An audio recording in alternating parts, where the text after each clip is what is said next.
Greetings to all of you. कल हम सब ने सारा दिन टेलीविज़न पे देखा कि हमारे देश की तीनों सेनाएं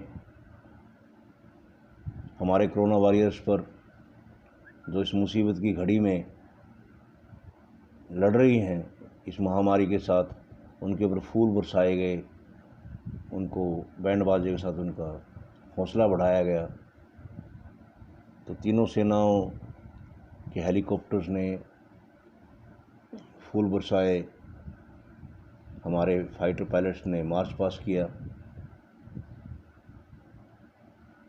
हम सब देख रहे थे, बड़ा अच्छा लग रहा था। मैं फ़ौज का हिस्सा रह चुका हूँ, इसलिए थोड़ा सा इमोशनली भी अटैचमेंट महसूस कर रहा था। जैसे हमारे समाज ने, हमारे देश ने हम फौजियों को हमेशा इज्जत दी है, बहुत प्यार दिया है, सम्मान दिया है। ऐसा लग रहा था कि उसका कुछ अंश हम अपने देशवासियों को लौटा रहे हैं, उस सम्मान का, उस प्यार का, उस आदर का। बड़ा अच्छा लग रहा था। और ये सब जिसके कारण हो रहा था उसका श्रेय हमारे देश के प्राइम मिनिस्टर को जाता है, हमारे नेतृत्व को जाता है। एक ऐसा नेता हमें मिला है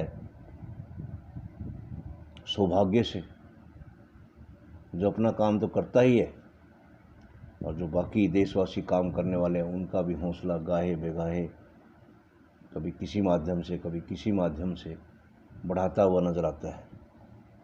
एक ऐसा नेता जिसने विश्व में हमारे देश का डंका बजा दिया। अब ये महामारी तो सिर्फ अपने देश में तो है नहीं, पूरी दुनिया में है। अब पूरी दुनिया में अपने अपने तरीके से लोग लड़ रहे हैं। बड़े बड़े महान लोग हैं, महान नेता हैं, बड़े बड़े देश हैं, लेकिन ऐसा आपदा को अवसर में बदलने वाला एक नेतृत्व किसी देश के पास नहीं है, किसी देश के पास नहीं है। जब मैं 10-11 बजे से लेकर के 2-3 बजे तक जब मैं टेलीविज़न सब कुछ देख रहा था, तो पहले ही सोच रहा था कि 5 बजे कुछ लिबरांडूज आएंगे, इसकी भी आलोचना करेंगे, और आलोचना सुननी भी ज़रूरी होती है। तो कल मैंने आलोचना, फिर वही हुआ, 5 बजे आए कुछ CPI के, कुछ कांग्रेस के, कुछ RJD, जिनकी दुकानें बंद हो चुकी हैं। वो बंद हुई दुकानों के दुकानदार आए, और अब टेलीविज़न वालों ने भी अपना बिजनेस चलाना है, उनको बुलाते बैठाते, नहीं तो चलेगा कैसे। तो उनकी सुनी। एक ने कहा कि ये क्या सर्कस है, कोई कह रहा था ये क्या होगा इससे। कभी थाली बजवाते हैं, कभी दिए जलवाता है, कभी फूल बरसाता है, इससे क्या होगा। मैं सुन रहा था पेशेंस से, और सुन नहीं सकते हैं, हंसी भी आ रही थी। अरे भाई, आपके नीचे से ज़मीन खींच ली इन्हीं 3 इवेंट्स ने जो इस लॉकडाउन के टाइम हुई। लोगों का मूड, देश का मूड, समाज का मिजाज बदल चुका है। देसी भाषा में कहें तो बिल्ली छींके से बाहर आ गई, अब तुम्हारे बस की बात नहीं रही। इस लॉकडाउन में जो सबसे बड़ा फ़ायदा हुआ है वो हुआ, लोगों ने बैठ के देखा है, कुछ पुरानी चीज़ों को पढ़ा है, कुछ लोगों ने, आज मॉडर्न ज़माना है, इंटरनेट पे बहुत कुछ देखा है, बहुत कुछ चीज़ें निकल कर बाहर आई। और अब इन लिबरलों की नहीं चलने वाली। कमाल की बात है यार, देश की खुशी में खुशी जाहिर नहीं कर सकते, और करेंगे भी कैसे। आदत नहीं है। इन्होंने तो हमेशा एक किसी राजनीतिक परिवार के या किसी खानदान के जिन्हें तलवे चाटे हैं, इसके सिवाय कुछ किया नहीं हो, कुछ देश के बारे में सोचा ना हो, वो और कह भी क्या सकते हैं। इसी दौरान मैं तो अभी, क्योंकि वेले हैं, तो पहले तो मौका मिलता ही नहीं था इतना। सवेरे ड्यूटी पे जाते, शाम को आते थे, काम में बिजी हैं, आके थक हार के सो गए, 15-20 मिनट टेलीविज़न देख लिया, इससे ज़्यादा मौका नहीं मिलता था। अभी मैं एक इंटरव्यू देख रहा था पुराने मंत्री रहे हैं, सलमान खुर्शीद, जिस फेस से बाल हैं, काफ़ी गोरे चिट्टे पर, वेल पर्सनैलिटेड आदमी, लेकिन पर्सनैलिटी तो देखने में अच्छी थी। और हम सिर्फ इतना ही देखते थे कि भाई ये मंत्री हैं। और मंत्री जी का मैंने एक इंटरव्यू देखा। उस इंटरव्यू में जो पत्रकार थे, यूट्यूब पे मौजूद है, सुरेश चौहान कुछ ऐसा है, उनसे पूछा कि आपने कहा था कि सोनिया गांधी जी को राजमाता घोषित कर दीजिए, क्या आपने ऐसा कहा था? उन्होंने बड़ा प्राउडली किया कि हाँ कहा था, मैं तो आज भी कहता हूँ कि सोनिया गांधी को राजमाता घोषित कर देना चाहिए। ऐसी महिला ऐसी महिला के अंदर मैंने जो देश के लिए दर्द देखा है, ऐसा मैंने कहीं नहीं देखा। मैं भी सुन के दंग रह गया, यार ऐसा भी हुआ है। दूसरा, मैंने उसी पत्रकार ने इसी से सवाल पूछा।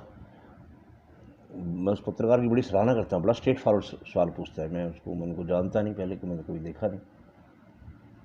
तो उन्होंने पूछा कि ये बताइए कि अकबर महान था या महाराणा प्रताप महान था, किसको मानते हैं आप? उन्होंने कहा मैं बहादुर शाह जफर को मानता हूँ, वो एक बहुत ही अच्छे शासक थे। वाह, बहुत बढ़िया। जावेद अख्तर का मैंने इंटरव्यू टेलीविज़न में सुना, तो वो कह रहे हैं कि खिलजियों की देन है देश। हमें इतिहास में क्या क्या गलत पढ़ाया गया है, हमारा नैरेटिव हमारे अंदर भर दिया गया है। महाराणा प्रताप को लोग गलत कह रहे हैं कि नहीं, वो तो महान थे ही नहीं, जिनके जो ये मुग़लों की औलाद हैं, मुग़लों की औलादें, इन्होंने क्या क्या नैरेटिव, कितना प्रेशर बनाया होगा। आज मैं तो पहले भी कहता था कि आज भी मैं ये सोचता हूँ कि जो हमारा संविधान बना है, या जो आज़ादी के बाद में जो भी हमारे साथ हुआ है, जो कानून बने, वो इनके दबाव में बने हैं भाई। साफ साफ नज़र आ रहा है इनकी सोच, कितना दबाव होगा हर चीज़। हम तो आज़ाद हुए नहीं। कमाल की सोच है यार, मुग़लों का बखान करते हैं, जो आक्रांता थे, जिन्होंने इतने जुल्म किए। एक मौलाना कहता है कि औरंगजेब हमारा वली अल्लाह, पता नहीं वली अल्लाह है।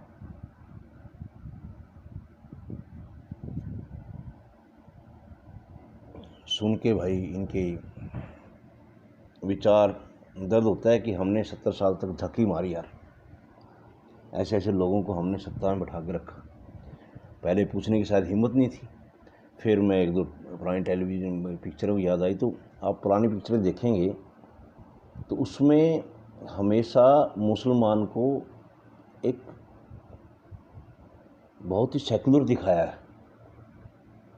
पिक्चरों में मुसलमानों को कट्टर कभी नहीं दिखाते थे। पहले इतना डर था इनका। एक हिंदू का बच्चा मुसलमान की गोदी में पड़ेगा, वही ईमान और धर्म का पक्का दिखाया गया। हमारे जहन में ये भरने के लिए कितना बड़ा नैरेटिव चला है। सोनिया गांधी को राजमाता बोला कर देना चाहिए। एक नेता टेलीविज़न पे आया कि मैं 4 बार MLA रह चुका हूँ, मेरी पेंशन, मेरे भत्ते मेरा हक है, ये कानून है कि अगर 1 बार MLA बनेगा तो 1 बार पेंशन, 2 बार बनेगा 2 पेंशन, 3 बार बनेगा 3 पेंशन, 4 बार 4 पेंशन, मेरा हक है, कानून है। ठीक है, मान लेते हैं कानून है। बनाया किसने? हमने आपको ये ऐसे ऐसे कानून बनाने के लिए चुना था। हमने समाज के लिए कानून बनाने के लिए चुना था आपको। आपने अपने लिए बस आम जो 20-35 साल नौकरी करते हैं उनकी पेंशनें बंद कर दी। आप 4 बार चुने जाओ, 2 बार चुने जाओ, 5 बार चुने जाओ, आपकी इतनी ही पेंशन। ये हिंदुस्तान में ये सिर्फ कि 5-5 पेंशन, और वही 5 साल कार्यकाल के लिए। ये कानून बनाए हैं, नया कानून है। कानून बनाने का ताकत समाज चुन के देता है इलेक्टेबल को, और इन्होंने ये कानून बनाया, उस पर प्राउड फील कर रहे हैं। और फिर कहते हैं कि नहीं भाई हमें सत्ता में बैठाओ। और अभी भी जो ये सोच रहे थे, अभी भी विचारों से कपिल सिब्बल और बहुत से हैं, इनको लग रहा था कि ये कोरोना आ गया, देश में अभी हलचल होगी, मोदी फेल होगा, हमें फिर मौका मिलेगा। उनके विचारों के अरमान बह गए। ना मोदी फेल हुआ, ना हो सकता है, क्योंकि नीयत साफ है। जिसकी नीयत साफ होती है वो कभी फेल नहीं होता। कभी धुंधला हो सकता है लेकिन फेल तो नहीं हो सकता। फेल नहीं हुआ। इनको बड़ी शांति मिलती है अगर 2-4 लोग मर जाते, देश में अव्यवस्था फैल जाती, आपस में झगड़े हो जाते हैं, बस मोदी फेल हो जाए, हमें फिर कुर्सी मिल जाए, मलाई कम चाटी है। और मैं तो ऐसे सुन रहा हूँ, पढ़ रहा हूँ, विदेशों से कितनी फंडिंग आती है इनके लिए। जैसे ये ओबीसी जैसे लोगों को फंडिंग आती है। देश को कितना डरा हुआ है हमसे पूरी दुनिया की, अगर कहीं हिंदुस्तान मजबूत हो गया तो तुम्हारी दुकानें ही बंद होगी। जैसे मोदी के आने से अपने देश के कई लिबरांडों की दुकानें बंद होगी, ऐसे ही दुनिया को चिंता लग रही है, कहीं हिंदुस्तान सुपर पावर बन गया तो तुम्हारी दुकानें बंद होंगी। लगे हुए हैं फंडिंग करने में, चाहे वो शाहीन बाग हो, चाहे ये ओवैसी हो, चाहे अब ये जमातियों का जो केस हुआ है इस कोरोना के टाइम में, लगे हुए हैं यार। कब तक हमें कितना गलत तरीके से इतिहास पढ़ाया गया है, हर चीज़ की गलत जानकारी दी गई है। लेकिन अब बिल्ली छिंके से बाहर आ चुकी है। एक बार मैंने कहीं पढ़ा था या सुना था, मेरे को ध्यान नहीं है, किसी ने कहा था कि जो आज़ादी के बाद भारत की जो नींव रखी है, एक बार इस नींव का उखड़ना ज़रूरी है ताकि हम दोबारा से सॉलिड नींव रख सकें। हम तो नहीं कर पाए, लेकिन कोरोना ने कुछ इशारे दे दिए हमें, बिल्ली छिंके से बाहर आ गई। अभी देश की दोबारा से नींव रखने का, एक मजबूत नींव रखने का मौका आ गया है मेरे भाइयों। अभी देश इस कोरोना से बाहर निकले में 2 महीने में, 4 महीने में निकलना तो है ही। इस महामारी से पूरी दुनिया बाहर निकलेगी, हम भी निकलेंगे, और हम तो भगवान की दया से सबसे पहले निकलेंगे। उसके बाद रिफॉर्म्स शुरू होंगे, नए तरीके से काम शुरू होंगे। तो मैं तो अपने से जुड़े हुए जो छोटा सा आदमी हूँ, जो किसान हैं, जो स्टूडेंट हैं, जो भी मुझसे जुड़े हुए हैं, मैं कहता हूँ रिफॉर्म्स होने वाले हैं, और हम अपनी अपनी काबिलियत के हिसाब से उस नए तरीके से भारत की नींव रखने में जितना भी योगदान देते हैं, दें, काम करके। सिर्फ बातें का काम करें, नए नए रास्ते निकलेंगे, नए नए काम निकलेंगे, नए तरीके के काम होंगे, उनमें ध्यान रखें, पैनी नज़र रखें। आप अपने आप को मजबूत करेंगे तो देश अपने आप मजबूत हो जाएगा। ख़ास करके किसानों को कहना चाहता हूँ कि अभी मौका है अपने काम करने के तौर तरीके बदलने का, अपनी सोच को बदलने का। सोच आज भी दुनिया में सबसे ताकतवर चीज़ है। जैसे हमारे मजबूत विचार होंगे, हमारी ज़िंदगी मजबूत होगी, देश भी मजबूत होगा। अपने मजबूत विचार बनाएंगे हम बैठ के, जो ये रिफॉर्म्स होंगे इस पर पैनी नज़र रखें, इसका फ़ायदा उठाएं देश को मजबूत बनाने में। और देश के मजबूत बनाने का एक ही तरीका है, अपने आप को मजबूत बनाओ, देश अपने आप मजबूत हो। देश हम ही तो हैं। देश मजबूत होगा, हमारे बच्चों का भविष्य ठीक होगा, हमारे बच्चों को बाहर जाके मजदूरी नहीं करनी पड़ेगी। हमारे देश में सब कुछ है, सारा कुछ पोटेंशियल है, और हम करेंगे। मैं तो अपनी तैयारी में लगा हुआ हूँ, देखते हैं क्या कर पाते हैं, क्या होता है। उम्र तो थोड़ी सी होगी ज़्यादा, लेकिन उम्र आंकड़ा ही तो होता है यार। अभी हिम्मत और जज्बा बहुत है, भरा पड़ा है। देखते हैं, तैयार रहिए अपना योगदान देने के लिए, अपने आप को तैयार कीजिए। आपका बहुत बहुत धन्यवाद।